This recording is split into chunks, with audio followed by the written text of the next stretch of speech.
dogs. Home Pearl's on a journey.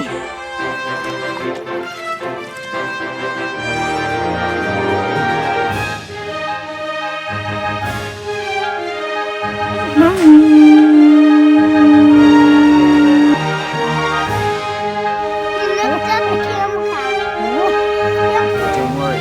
If you're willing to go 20% further than everybody else is, you'll find the best treasures.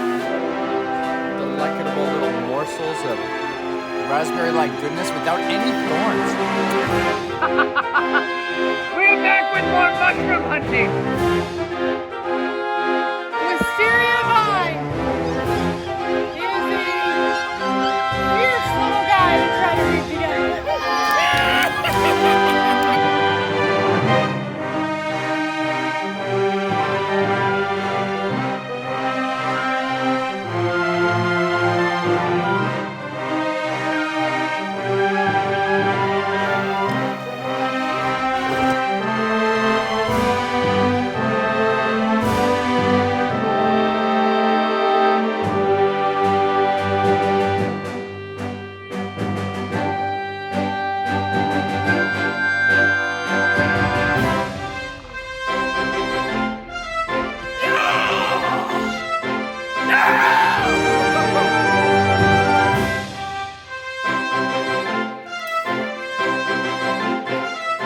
Look at this clay. Oh, you're gonna pop.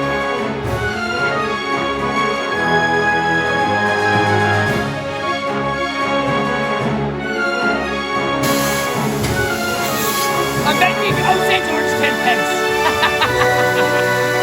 Finally! Biblical women look like this. Curvy.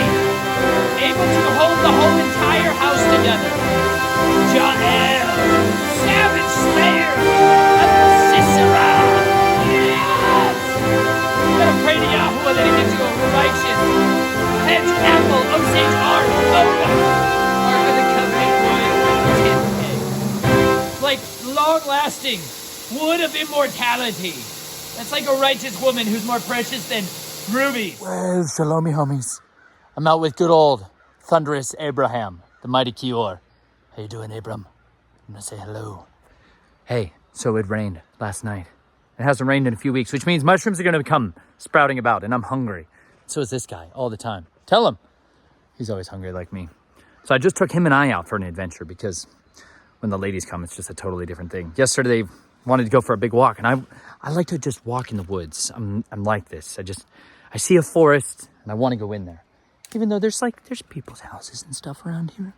I'm definitely on someone else's place, you know what I'm saying? But if you look diligently in the scriptures, trespassing isn't so much frowned upon, you know what I'm saying? Anyways, not to be taken with, don't be confused with the trespass offering. It's a different story altogether. But as I've been out here, look at what I found.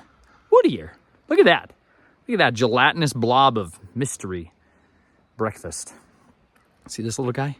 He's super edible. Basically, all the little jelly ear-looking things like this that you find are definitively edible. Like no other dangerous look-alike that you have to be concerned about. Here, Abey, grab the rhododendron. So I'm gonna gather these up right here, these little buddies.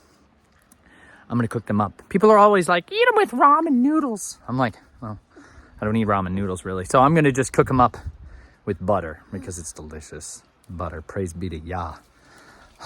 Butter. That's how I basically like to cook all my mushrooms. Any chance I get, I cook mushrooms. I know there's some questions some of you have had about whether mushrooms are food. Let me tell you, they're not listed as non-food in the sections in Leviticus, the wonderful instructions of Yahuwah about food and not food stuff. He never says mushrooms are non-food stuff. However, some of them are super deadly, including some certain vegetables. There's plants that are definitely deadly. They'll kill you dead, stun. One of my favorites, look into it, grow it, plant it around your property. Purple monk's hood. Tuck it away. You might just need it. Anyways, there's all kinds of wonderful goodness in this stuff right here. So I'm going to collect these. I'm going to eat them because you know what? They do bear seeds. They have their own spores. They're basically seeds. They're just a different kind. And they're good for us. They really are. They're wonderful. They're delicious. They have all kinds of properties to them. Some are adaptogenic, meaning they go into the body and find all kinds of systems that are struggle bus in it and help them to get on the Linden Railroad, get off that struggle bus. It's a place to spend some time. But this is the forest where I learned a lot of my foraging kind of stuff. You can go with a walk with somebody, like one person, who really knows what they're doing out in the forest. And they interpret, they have the gift of the interpretation of forest. It's one of the other spiritual gifts that's not regularly talked about. Hold on a second. And you can go out with them and they see all kinds of stuff. Like they walk out the forest and they see like, they're like, oh, look at that green stuff right there on the ground. And you're like, oh yeah, green stuff. And they're like, no, it's usnea. Medicinal plant, especially good for respiratory, lungs. Your body needs this when you're struggling it. This is one of those cures. Good for you. Put it in tea. Hot tea. All right, we just want to show you that on the ground here is some usnea lookalike moss, but it's not usnea. Look at this moss, actually. It's just growing on the ground, and it looks similar, but if you go to pull it, it doesn't do that bungee thing, okay? So it's definitely not usnea. Usnea actually doesn't grow on the ground. It grows on trees. Like this. See? Right here? This is usnea, okay? Or old man's beard. Growing on the trees or the sticks or the twigs. So if you find it on a twig that's on the ground, it has a high likelihood of being it. You just have to check for that bunginess. Bungee cordness. Hi, Prue. Here's some more of it over here. That's the usnea lookalike.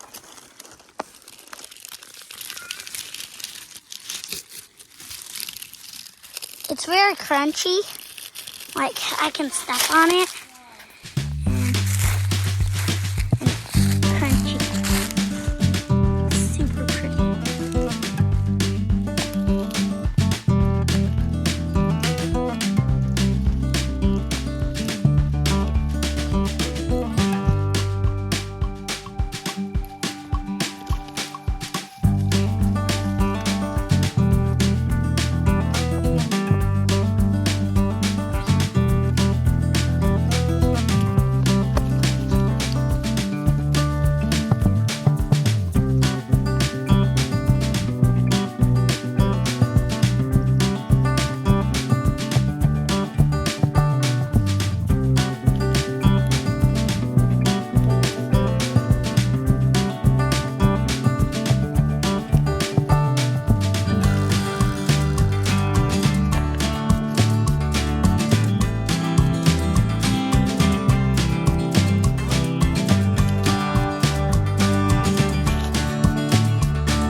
There's water, there's life.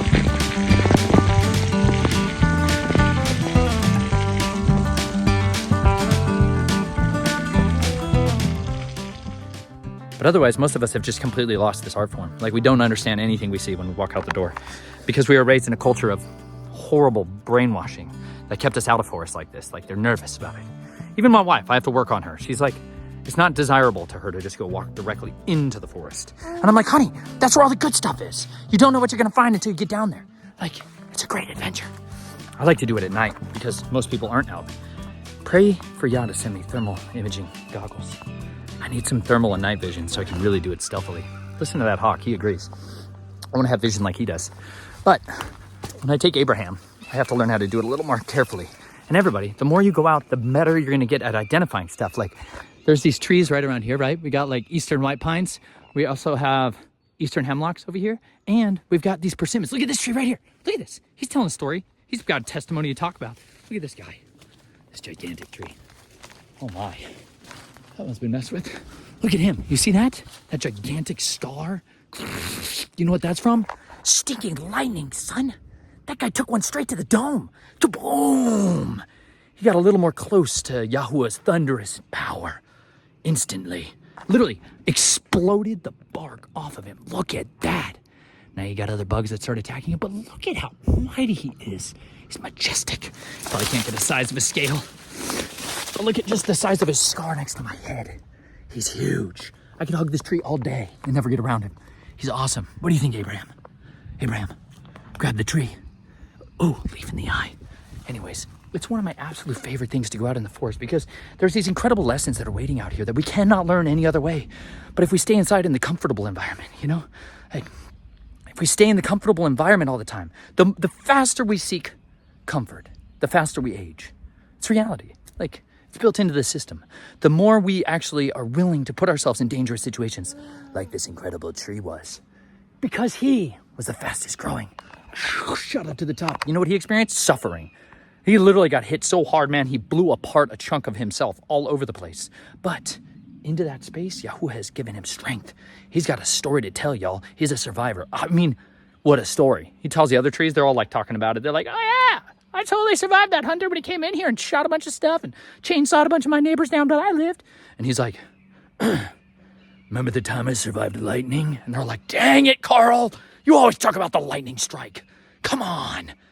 Clearly, none of the rest can keep up. But these trees are amazing. They have testimonies to tell. They have long enduring suffering stories, like the rhododendron leaves. These things survive minus 20 degrees. How do they do that? It's amazing to me. I just love the forest, and I love the little lessons that you can find out there in the woods. Oh, even though I'm bleeding multiple parts of my body from briars and thorns, I'm finding different treasures, like this guy. Oh, see? These pods, these crazy, bizarre, evergreen-like creatures out here. They're amazing. And down there, look at. Down there, there's a river. There's a nice little river. It's literally the epicenter, the beginning point of the river. It starts right over there. It's so fun. I love to find the headwaters. Because when you find the headwaters, you find food. And when you find food, you find a stupid, exciting story about the testimony of the Creator. So, anyways, I just want to take you guys out on a little journey. Just a little walkabout in the forest. Tell you to live courageously, to go outside, find your new little creatures like this exciting little hemlock that's just sprouting up to life. He wants to live so bad. And he's finally got a shot because this whole entire tree just came down. And he's like, yay, we can live. All these little trees are like, I want to live. I want a chance. I want a chance to grow. I want a chance to sprout out. Not today. Not for you. I want that hemlock over there to live. I'm biased. There's plenty of pine. Yeah. I'll go put him somewhere else. Don't worry. You guys are like, you murderer. You just killed that baby tree. I did. It's okay. I'm going to put him somewhere better. There's going to be more sunlight over here for him. Because the giant granddaddy of him just got chopped down. Huge tree. Probably the biggest diameter base of a tree I've seen in a long time. He just got chopped down over here. But when I find these trees that are dead standing, one of the best things that I find on them is Ganoderma sugae, which is found on like eastern hemlock, sometimes a pine, strange pines. But Ganoderma is my favorite mushroom in the entire world. Ganoderma lucidum, I'm totally biased toward, red reishi. But it also grows on hemlock, a variety of it does. And I finally found some. Oh, see, there's a persimmons over there with burl on it. I can't tell you where that is because a lot of you guys know how valuable persimmon wood is. But it says in the Torah, don't cut down the fruit trees. Fruit for the tree is a man's life. Don't cut it down, you guys. Strongly consider it. Just seriously, tuck that away. Like, it's sad. It's sad. People can live off that tree. Lots of creatures live off that tree.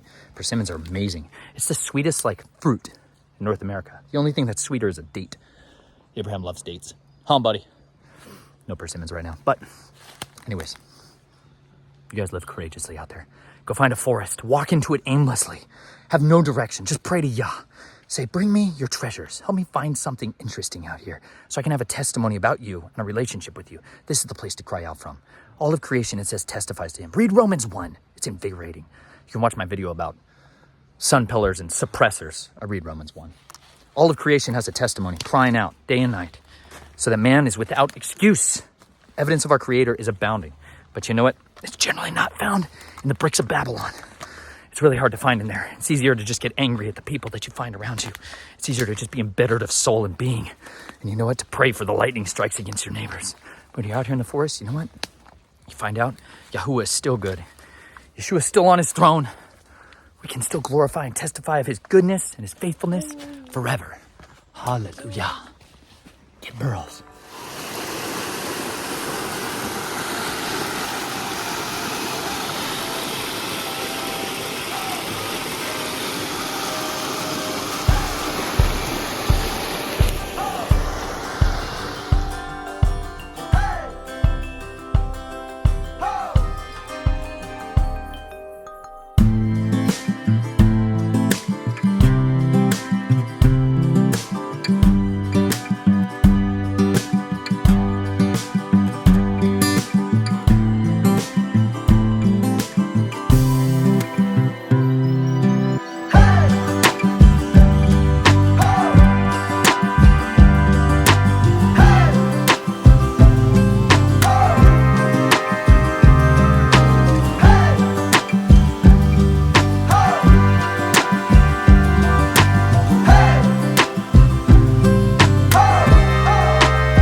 adventure here, reporting to you live from the riverside.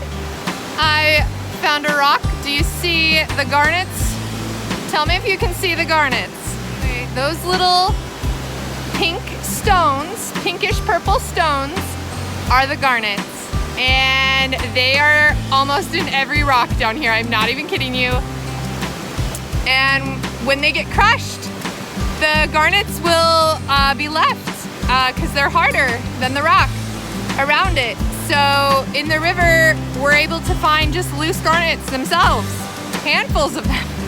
This is so crazy. All right, I'll hold it out here. Can you see that?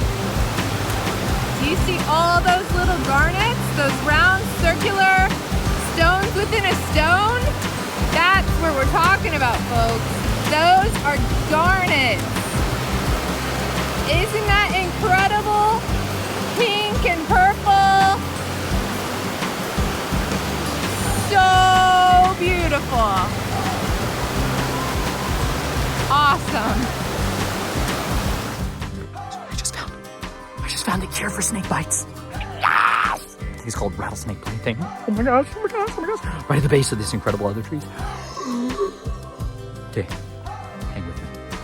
Right here. Oh, it's like an orchid. Oh, Moses. The knees are sore. Look at this. Oh, that.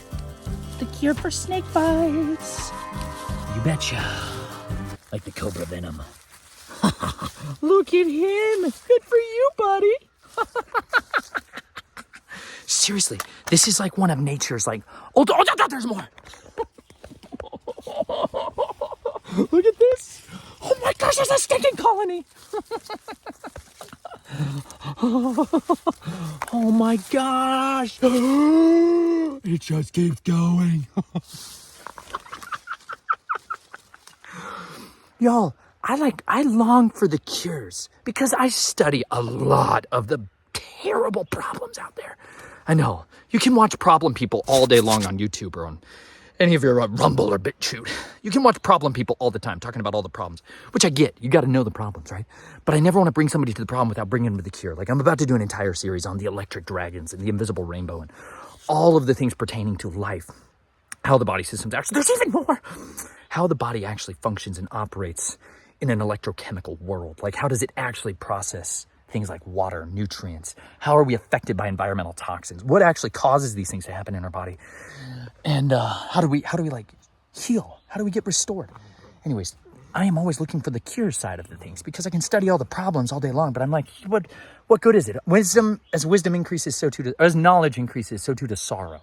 And as I like grow in knowledge of these things, I just like, it gets heavy and you're like, I gotta go wash my mind in the water at the word for a while and find the hope again because it's all bad. They outnumber us and they outfinance us every day. We're just losing. Oh, feels like that a lot. Like it's so bad. I'm like, when Yahweh will you release me to just go smash the idols? I just want to smash the idols. When are you going to just arrest every single oath-keeping secret society member? Come on. I wait and I long for it.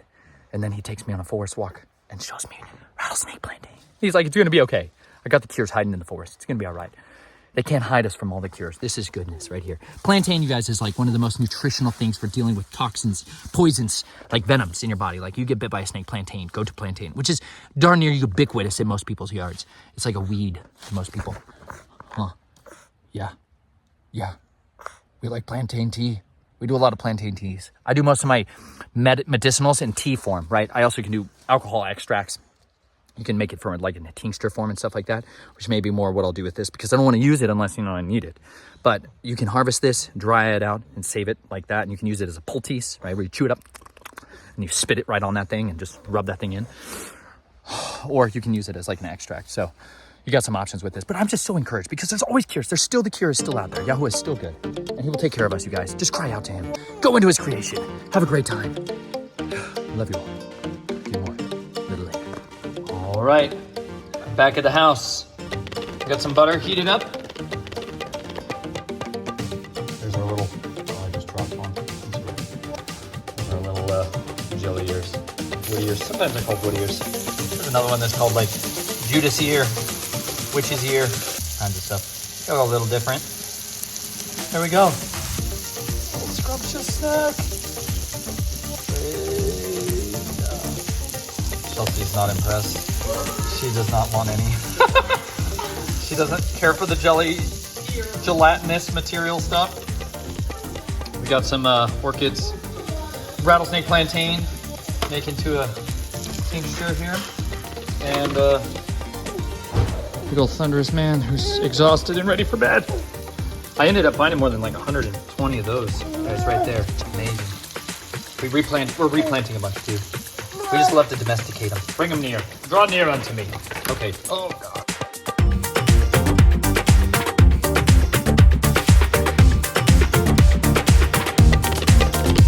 There goes.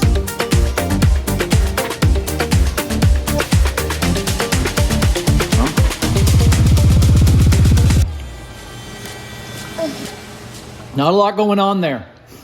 Basically, it tastes like a little bit like butter and jelly. It's like very gelatinous, but it's good. Hold on. Let's see if Does it tries. taste like gelatin? It really just tastes like, it's like pure gelatin. It's like not a lot of flavor besides, I can see it's just a neutral flavor. It's just a neutral flavor and a pure texture guy. Not bad at all. Really, totally edible. Like, eatable.